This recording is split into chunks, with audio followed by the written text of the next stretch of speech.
حنفی رحمۃ اللہ علیہ کے بارے میں آتا ہے 2 مرتبہ انہوں نے پورے شامی کا بھی استیاب مطالعہ کیا. مفتی محمود صاحب رحمۃ اللہ علیہ کے ہمیشہ مطالعے کے اندر شامل رہتے ہیں. ہم نے دیکھا مفتی ظفیر صاحب رحمۃ اللہ علیہ نے جو فتاوی دارالعلوم کی تخریج کی تھی حاشیے کے اندر، تو ہمیں 99% مسئلہ عبارت جو ہے شامی کی نظر آئی اس کے اندر.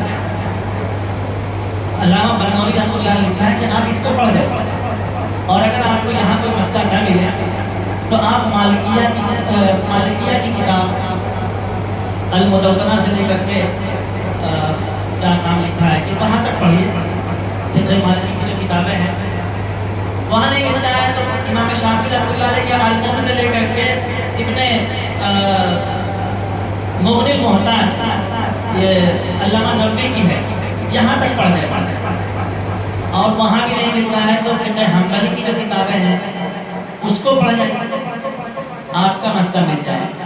اور اگر ایسے مسائل ہوں جو بالکل نیا ہو اور فقہ حنفی میں نہ ہو تو ہم فقہ مالکی سے، فقہ حنبلی سے، فقہ شافعی سے استفادہ کر سکتے ہیں. ہمیں اجتہاد کرنے کی ضرورت نہیں ہے. اور ہم یہ انداز اپنی فقہی کتابوں میں بھی دیکھتے ہیں. آپ درر مختار پڑھتے ہیں، بعض جگہوں پہ علامہ حسکفی لکھتے ہیں کہ لم ارہ، میں نے یہ مسئلہ نہیں دیکھا.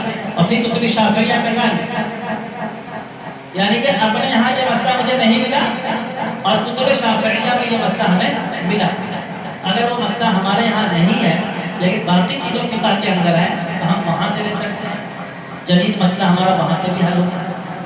آج کل کوئی نیا مسئلہ آپ کا آتا ہے تو عرب علماء کی تحقیق سے بھی استفادہ کر سکتے ہیں. فقہ حنبلی کے آپ کو عبارتیں وہاں پہ مل جائیں گے، فقہ شافعی کی عبارتیں آپ کو مل جائیں گی. جو عرب علماء کی تحقیقات ہیں تو آپ ان کی تحقیق اور وہ اس میں جو عبارتیں پیش کرتے ہیں، جو حوالہ جات پیش کرتے ہیں، اس کی تحقیق کو آپ پیش نظر رکھیں گے، آپ کو آپ کا مسئلہ حل ہوگا. اور ایک اہم چیز، بات تو بہت ساری تھی لیکن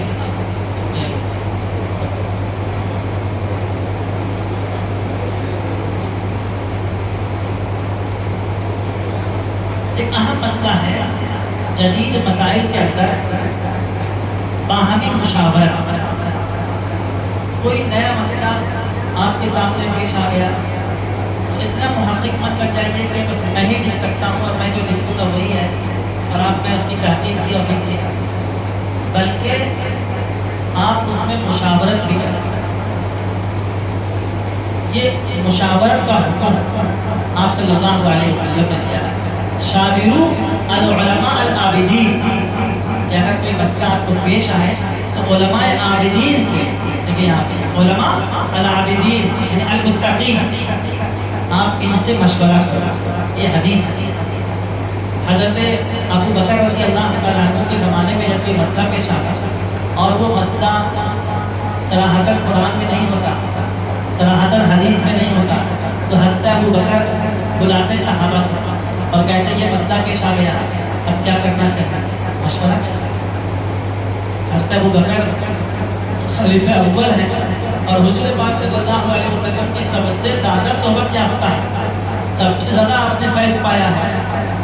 آپ صلی اللہ علیہ وسلم نے اپنی امامت انہیں کو دی تھی، لیکن وہ چاہتے تو اپنے سے بھی فتویٰ دے سکتے، اپنے سے بھی فیصلہ کر سکتے، لیکن حضرت ابو بکر رضی اللہ تعالیٰ عنہ نے ایسا کبھی نہیں کیا، بلکہ حضرات صحابہ کو بلاتے تھے اور مشورہ کرتے تھے. حضرت عمر فاروق رضی اللہ تعالیٰ عنہ، ان کے علم کا حال یہ ہے کہ علماء نے لکھا ہے کہ تمام صحابہ کا علم 6 لوگوں میں سمیٹ دو. اس میں حضرت ابو بکر ہے، عبداللہ بن مسعود ہے، اور 6 کا علم ایک میں سمیٹ تو حضرت عمر ہے.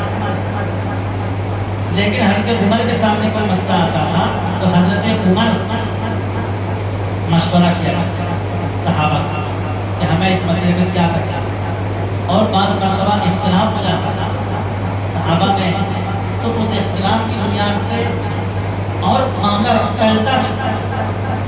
امام ابو حنیفہ رحمۃ اللہ علیہ کی جو فقہ کونسل اس میں آپ دیکھیے تو امام ابو حنیفہ سب کے استاد ہیں، لیکن پھر بھی سب سے مشورہ لیتے تھے اور حضرات ان کے جو شاگرد تھے، تلامذہ تھے، آزادی کے ساتھ مشورہ دیا کرتے تھے. اور ایک ایک مسئلے پہ بحث چلتی رہتی تھی. امام صاحب کے سوال نگاروں نے لکھا ہے کہ کبھی کبھی ایک مسئلے پر ایک ایک مہینے تک گفتگو ہے. اور اگر اتفاق ہو گیا رائے بن گئی تو ٹھیک ہے، اور اگر رائے نہیں بنتی تھی تو الگ الگ رائے کو رائے کے احترام کے ساتھ. تو آج کے زمانے میں یہ کوئی مشکل بھی نہیں رہ گیا مشورہ کرنا. اب ایک وقت میں پہلے زمانے میں بہت مشکل تھا لوگوں کا جمع کرنا، لوگوں سے مشورہ کرنا. آج ایک دن میں میل کیجیے، آپ 10 جگہ آپ کا مسئلہ پہنچ جائے. آپ مشورہ کیجیے، فون پہ آپ بات کر سکتے ہیں. ایک ہی وقت میں 10 لوگوں سے آپ بات کر کے مشورہ کر کے آپ اس مسئلے کو حل کر سکتے ہیں. تو جدید مسائل کے اندر ہمیں اس جو فتاوی نویسی کے جو مزید مناہج ہیں اور جو رہنما اصول ہیں، جن میں سے چند کی طرف میں نے توجہ دلائی ہے اور بہت ساری ہیں، ان چیزوں کے ساتھ ساتھ یہ چند چیزیں اگر ہم اس کو پیش نظر رکھتے ہیں، جیسے ہم نے کہا کہ حالات زمانہ کی واقفیت، حالات زمانہ کے بدلنے سے احکام بدلتے ہیں، اور یہ بدلتے ہیں مشتہد کے مسائل بدلتے ہیں، ہر مسئلہ نہیں بدلتا. اس کو بھی سامنے رکھیے گا کہ زمانہ بدل گیا ہے تو اب ہر حکم بدل جائے گا، مخصوص مسئلے بھی بدل جائیں گے. زمانہ بدل گیا ہے تو اب شراب بھی حلال ہو جائے گا، ایسا نہیں. جو اس کی شرطیں ہیں ان شرطوں کو ہمیں سامنے رکھنا ہوگا. اور ایک چیز عرف و عادت پر ہمیں نظر رکھنا ہے. یہ بڑا اہم مسئلہ ہے کہ عرف و عادت ہماری قدیم کتابوں میں بہت سارے مسائل عرف و عادت کی بنیاد پر ہیں. اس زمانے کا وہ عرف تھا، آج کا وہ عرف نہیں ہے. اور جب آج کا وہ عرف نہیں ہے تو ہم اپنے فقہ کے صحیح مسئلے کے خلاف بھی فتویٰ دے سکتے ہیں. اس میں ڈرنے کا کوئی بات نہیں. در مختار میں یہ مسئلہ لکھا ہے، ہم یہ کیوں لکھیں گے؟ اس لیے کہ در مختار میں جو مسئلہ لکھا ہوا ہے، آپ یہ دیکھیں کہ وہ مسئلہ کسی نص کی بنیاد پہ لکھا ہوا ہے یا حالات زمانہ کی بنیاد پہ لکھا ہوا ہے، عرف کی بنیاد پہ لکھا ہوا ہے. آپ کو یہ دیکھنا ہوگا. اور اگر وہ مسئلہ عرف کی بنیاد پہ ہے اور آج ہمارا وہ عرف نہیں ہے تو ہمارا مسئلہ بدلے گا. طلاق کے مسائل میں آپ دیکھیں گے تو پرانے زمانے میں الگ انداز سے طلاق لوگ دیتے تھے، آج الگ انداز سے طلاق دیتے ہیں. پہلے کوئی طلاق دے رہا تھا پہاڑ کی طرح طلاق، گھر بھر کر کے طلاق. آج کوئی گھر بھر کے طلاق نہیں دیتا ہے، پیٹ بھر کے طلاق دیتا ہے. تو آج جو ہے الفاظ بدل گئے، تو ہمیں آج کے الفاظ کی بنیاد پر یہ دیکھنا ہوگا کہ آج کا ہمارا عرف کیا ہے.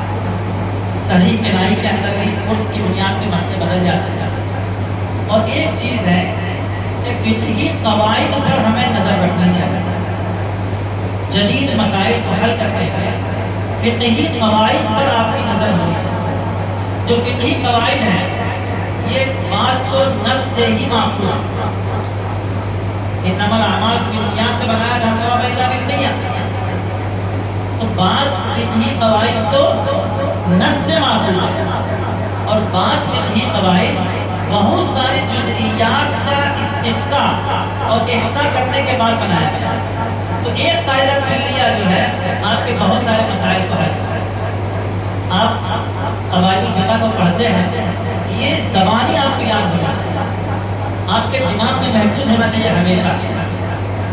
وہ قواعد بہت سارے مسائل کی طرف آپ کی رہنمائی کرتا ہے اور بہت سارے نئے مسئلے کو آپ کے حل کرتا ہے. یہ چند معروضات ہیں. اللہ تعالیٰ ہم سب کو ایک نافع عطا فرمائے اور فقہ و فتاویٰ سب کے اندر ملکہ اور درک عطا فرمائے. فقہ و فتاویٰ کے لیے جو چیزیں ضروری ہیں اللہ تعالیٰ وہ چیزیں ہمارے اندر پیدا فرمائے. تقویٰ کی صفت اللہ تعالیٰ ہمارے اندر پیدا فرمائے. کتابوں سے مزاولت، فقہی کتابوں سے، فتاویٰ کی کتابوں سے مزاولت ہمارے اندر اللہ پیدا فرمائے. وآخر دعوانا الحمد للہ.